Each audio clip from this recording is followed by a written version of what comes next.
Hey guys, Cyrus here, and today I wanted to talk to you about Seattle's newest condo on the block, the Emerald. The Emerald is a 265 unit building going up on 2nd and Stewart in the middle of downtown Seattle. It's just one block away from Seattle's iconic landmark and tourist attraction, Pike Place Market, in addition to Westlake Center and our spectacular waterfront that's currently being built out right now. So with 265 units, there's going to be a lot to pick from. They have studios starting on the low end at 500,000 and then all the way up to 3-bedroom penthouse that are about 1,700 square feet. We expect those to be falling around 2.2 million to about 2.5 million. This 40-story building is being developed by Chinese developer Create World, who also has a base in Bellevue.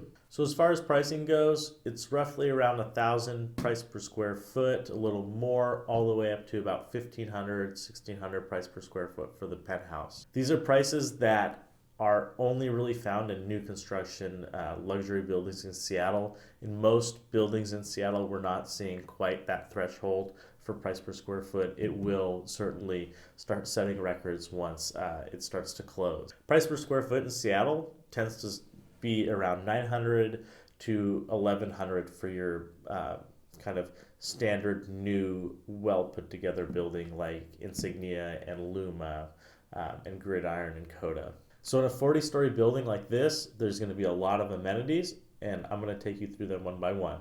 So the amenities are split up into two floors, the third floor and then the 39th floor at the top of the building. So on the third floor, you're going to find the gym, the pet walk, the pet spa where you can wash your pets as well, because we don't want to wash our pets in our unit, the yoga studio, and the resident guest suite. So the resident guest suite is a really cool kind of addition in the amenity space that we see in a lot of new construction high-rises.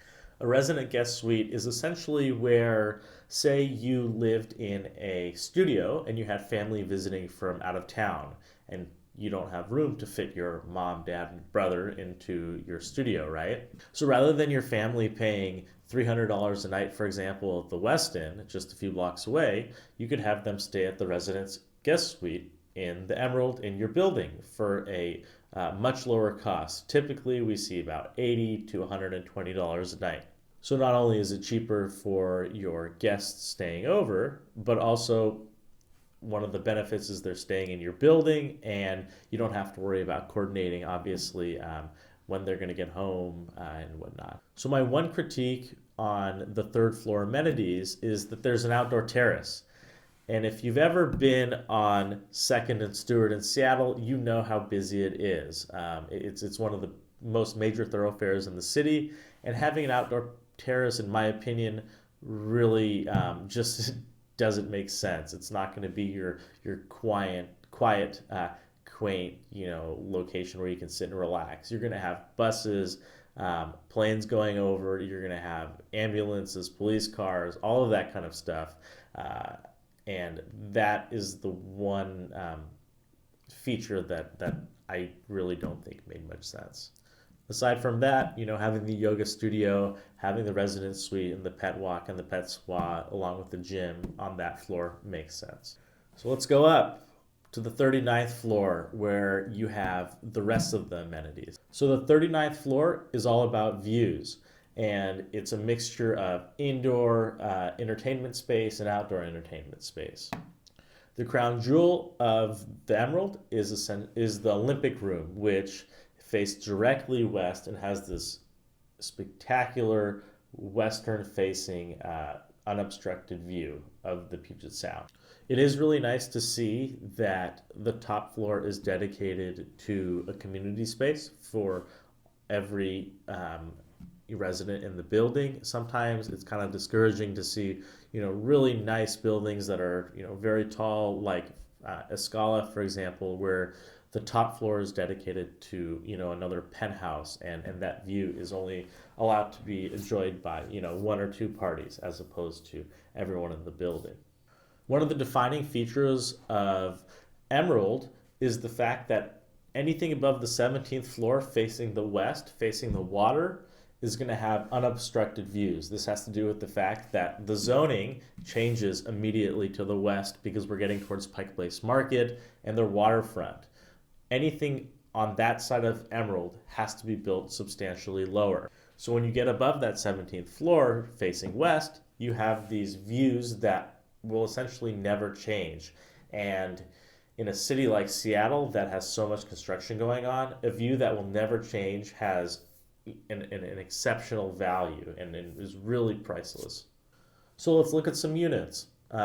This listing just came on today, unit 1703. It's facing south. It's a 1-bedroom and a den unit, 840 square feet, and priced at $800,000. So we're looking at around $950 per square foot.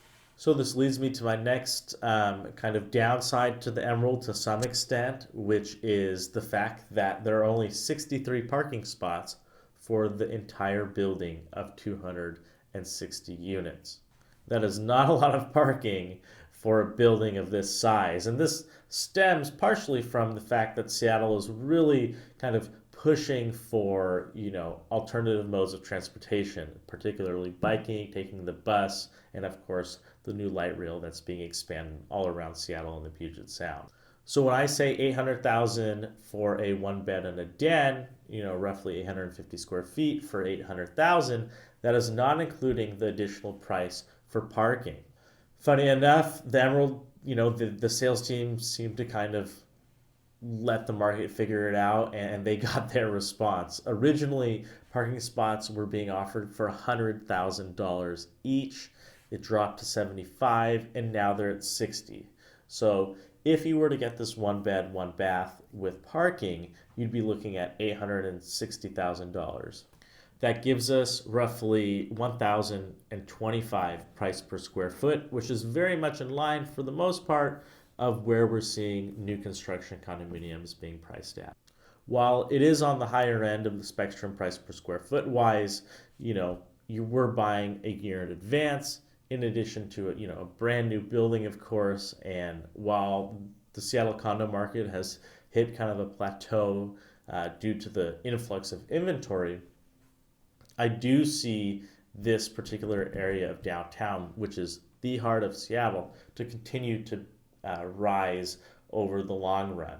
And I always say over the long run, 4 to 7 years is where you want to expect, and how long you should expect to be in holding something to see a real return.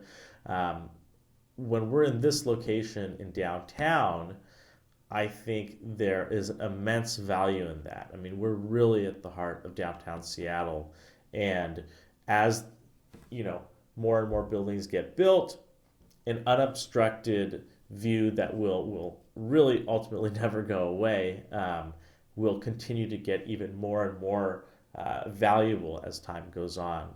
With that said, the units under floor 17 and 16, particularly those that are facing south and those that are facing west, I highly advise to stay away from, largely due to the fact that you're basically looking into a building, and it's almost the exact opposite of above 17. Above 17, you're going to have unbelievable views that will, always help you retain the value of the unit.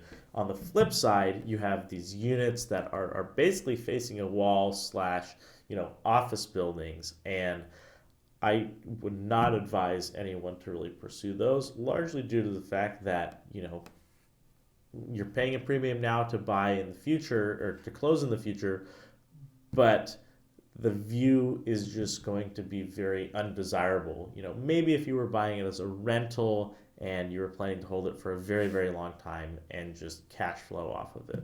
So one of the coolest amenities that I haven't mentioned yet is something that we're seeing in brand new buildings going up around Seattle and other parts of the states, which is the electric car share. So at Emerald, they're going to have 2 Teslas located in the garage that, as owners, you have a chance to basically use like a ride share and drive them around however you like. And that's just one of the perks of being in the building, is you always have access to a Tesla. Of course, if somebody else has it rented, then that makes it a little more challenging. That kind of brings me to my next point. We have 2 or 3 Teslas maybe for the rideshare, and 200 units that do not have cars. So I can imagine the demand for these Teslas will be quite high, not only because they're cool cars, of course, but that ratio is just very, very low. With all that said, I think Emerald is an awesome building, particularly if you're in that west-facing, south-facing unit with those unobstructed views. I think there's immense value in that. I think it's a gorgeous add to the skyline, and I'm excited to see it come to fruition. If you guys have any questions about Emerald or any other condominium or house, shoot me a call, text, email, follow me on Instagram, subscribe please, helps out a lot. Thanks for watching to the end, and until next time.